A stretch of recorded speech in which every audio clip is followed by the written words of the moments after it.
The pirates. In the darkness, a device starts blaring light and sound in the most obnoxious way imaginable. Moans, groans, and mumbled curses in no less than 7 different languages sound out before a hand grabs onto it and turns it on. What? Jean-Luc demands into the communicator. Code menace. I repeat, code menace. Everyone needs to be ready for war. Jingay says at maximum volume, and the message ends. Oh shit, he exclaims, climbing over everyone in the bed with him and hitting the lights, which wakes up all his brides all the more. Girls, get up, there's a call to action. His communicator goes off again and he holds down a button to put it on speaker as he dresses quickly. Commander Martin here. You're up. Good. We need all hands on deck. 20 minutes ago, our main communication network went completely dark and our hidden sensors report several large ships in the system. They're running as silently as they can and clearly angling for an attack, Miles says, and Jean-Luc bites down a curse. Got my boots and pants on and the girls are still standing up. Do you need anything beyond us getting to the rendezvous point 10 minutes ago? Negative. Put a motor on it. Miles orders and the line goes dead. All right, girls, you heard the man. We need to be at the rendezvous point yesterday. Jean-Luc barks out as he grabs a hoodie and slips it on, followed by his weapons and holsters. It takes him a half hour to get to the rendezvous point with his wives, every second feeling like a personal failure. They rush into the former Sky Raiders fortress. A lot of pressure washers, bleach, and some repairs later, and it had proven an excellent central location for a main war council. One of the main entertainment areas had been repurposed as a huge seating hall for the entire crew to hear. It doesn't take long for the hall to fill up. Jean-Luc sits with the rest of the men. Tactically, they're a single small unit attached to the rest. With 2 heavy gunners in Jake and Victor, 3 melee experts with Lou, Ryu, and Marcus. A medic in Beck Sai has apparently been practicing his hacking skills. Franklin is a game changer. Miles is a sharpshooter and quick draw, and Jean-Luc brings in the boom. Between the 10 of them, most everything could be locked down if it wasn't blown completely to shit by the time they were half done. The Orcs slavers have come to Vuxa. Captain Lilpaw begins with cameras on her. This group has been known to attack less defended frontier worlds and drag away the populations in chains. They also have a reputation of slaughtering those that prove to be too rebellious and selling the corpses to Floric ships for food. What are the forces arrayed against us? Do we have any intel beyond an ID of the attackers? Miles asks, and Agenda nods before pressing a button on her podium. Above her, a holographic display of the Vuxa system opens up above them and highlights no less than 5 ships positioning themselves over the world. There are 5 capital-class ships, each one capable of housing many thousands of troops and carrying away tens, if not hundreds of thousands of slaves in their holds. They have bombardment-class lasers and plasma batteries. A panel lights up, and a window shows up to show the tiny reptilian face of Hugh. What about their point defenses? Do we have any ships that can harry them yet? The defensive strike craft are still in production. This job is going to be for boarding parties and will be striking very hard and fast. Baron Smith, just yesterday you were teleporting entire satellites to the rings of Vuka 6. Think you can repeat the performance with mech squads? Easily. The Axiom is still attuned to the spatial manipulation, so teleporting is a lot easier than usual for a while. Franklin responds. All right then. Then the ships are as good as ours. The only question is if we want them intact or in pieces. Some strategic bombs should cripple them at any rate. Agenda says with a grin. Shit! Franklin suddenly shouts, jumping up and looking around. What? Can't you feel it? Someone else is... He begins before turning and suddenly hurling out a beam of pure light that intercepts a figure that's suddenly there and charging him. Adept! He screams as he catches the figure and is forced back into his seat. However, the momentum of the woman is stopped.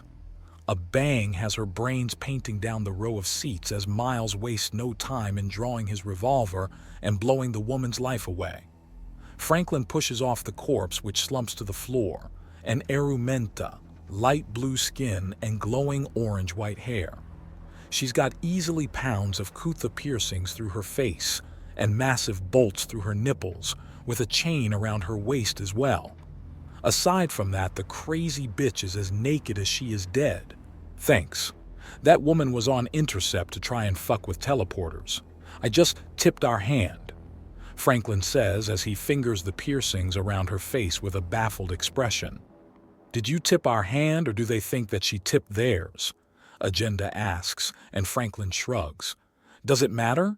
They know we know something now, Miles asks as he reloads the spent shot calmly. We need to move, Franklin. Do you think they can be teleported into? Possibly, but if they can sense the fact I teleported things yesterday, they will definitely sense us coming if we try to send in a squad. The trip becomes a death trap. Then reverse it. Baron Martin, you're an explosives expert. You and Franklin are to show these intruders just how generous we can be on Vuxa. I want you to splurge.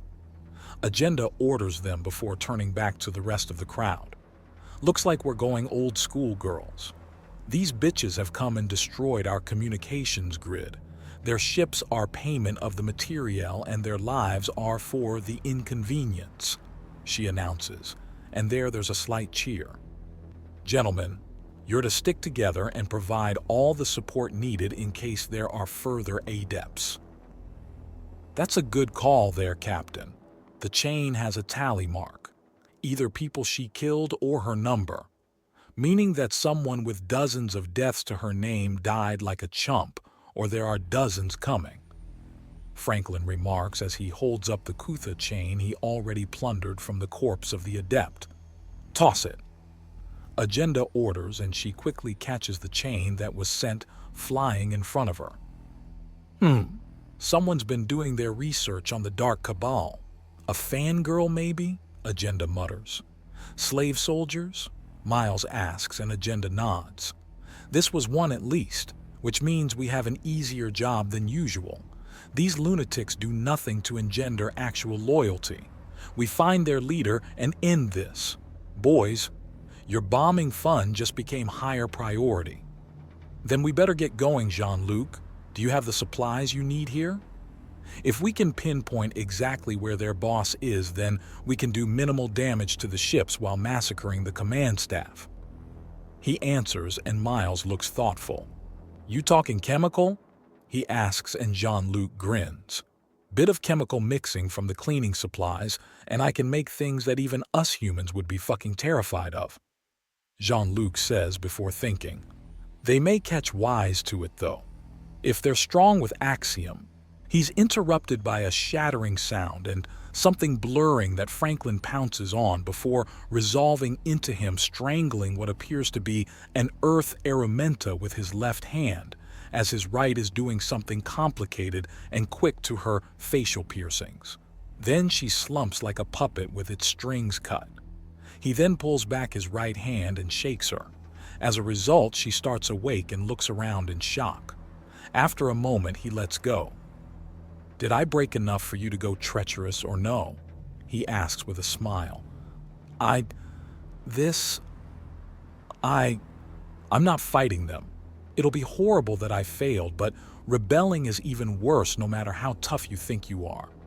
She mutters in shock. Are there more like you?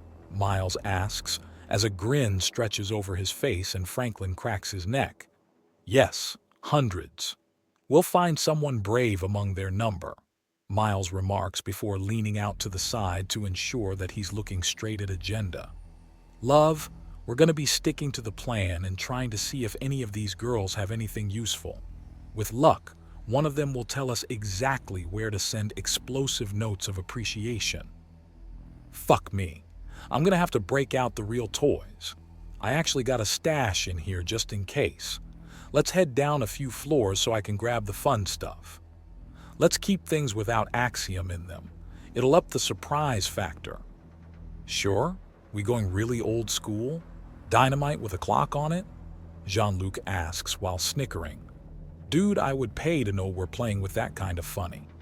Jake remarks with a chuckle. Well, prepare to go into debt because I can make it happen. Be on guard. They're targeting our most powerful Axiom adept on the night side of the planet. This is too tactical to be a mistake. They have a plan of attack, meaning they have contingencies. Agenda warns them. Ma'am, Franklin says with a salute, we'll be reverse ambushing all of them and leaving them with only the information that their adepts aren't coming back. If we can get a cooperative one out of them, then we'll know exactly where to hit. But if we can't figure out where the head of this snake is, then what do you want us to hit after the main bridge? Engines? I was thinking more the central power cores. It'll knock out the weapons, shields, and the engines. Get moving, you 10. Agenda orders them and they start clearing out of the room. You, Aromenta, if you won't help out, then sit down and stay out of the way. We've got an army to kill. I'm starting to think the monster may have run up against more than she can handle. Most likely, Agenda says. Care to talk? No. She'll rip out my hair and head crystals from the inside out. Lovely. Agenda notes wryly before Franklin scoots over and flicks the woman in the forehead. In a rather unusual display of power, all of her Kutha piercings then fall out of her face, neatly severed at the important points to prevent them from staying in the flesh. Did you just make the Axiom thicker? She demands, and his eyebrows raise. I'm impressed. Most don't notice. They pay attention to the flow, texture, hue, and alignment, but not the freaking density, which is concerning because when that hits critical mass, it collapses into null. Franklin remarks. What? At what density does Axiom collapse into null? She asks in a terrified tone. Operational security won't let me answer. Hope you're not too disappointed, he says mockingly, patting the side of her face. Franklin, no toying with null near Allied forces. Agenda chides him and an enormous smile blooms over Franklin's face. And I just gave you ideas. Yes, thank you, ma'am. If the only Allied forces that will be hit by the null are immune to its effects, is it allowed then? Yes. She answers, and her expression turns from somewhat concerned to straight up amused as Franklin whoops. As the men start rushing out of the room, clearly infected with their adept's excited nature, Agenda turns back to the audience. Clearly we need to hurry up, ladies, otherwise the men are going to have all the fun in tearing apart this invasion. Agenda pauses in the speech to turn to the captured and confused Axiom adept. What do you... She's cut off by the sound of scuffle near the men, and she turns to regard them. She's clean. Throw, Franklin says, and another Aromenta. Pale blue of skin and with limp white hair, goes soaring through the air to land and roll to a stop at the feet of the other captured member, who's now staring in shock. A trail of Kutha piercings that fell out of her face bouncing to a stop behind her as the last one or two pieces fall out of place. Good timing. What do you two think? Are we going to have to break out the hidden weapons to completely wipe out the threat to our world, or are we going to be in nothing more than a fun race with the men on how many ships and commanding officers we can take out like target practice? Agenda asks with a smile that shows her many sharp teeth. Speaking of girls, it's time to scramble. Get your armor on. These ships are expecting an easy kill and giving us one in a wonderful case of irony. This is one of those days the galaxy just kisses you on the lips and tells you you've been a good girl. What is going on? The newly freed Ice Aromenta adept demands. Your former owner picked the wrong fight and is going to be made sport of. We've been going insane trying to be peaceful, so yes, it's a race on who can do the most damage the fastest. And we have got to put some speed in girls. The boys have a head start already. Even their men are insane combat monsters. This world isn't a colony experiencing an economic boom. It's a newly formed warrior kingdom. The first captured, liberated adept groans into her hands. Close! Agenda agrees as the whole room scrambles. She doesn't even try to contain the chaos. She had tried earlier to be serious and dedicated and calm and all royal and all that garbage. But no, she was just as excited as everyone else at the prospect of some action. If even the men who were notorious for always finding ways to keep busy were getting this restless, then her crew must have been on the cusp of mutiny for the sake of entertainment. This is going to be fun,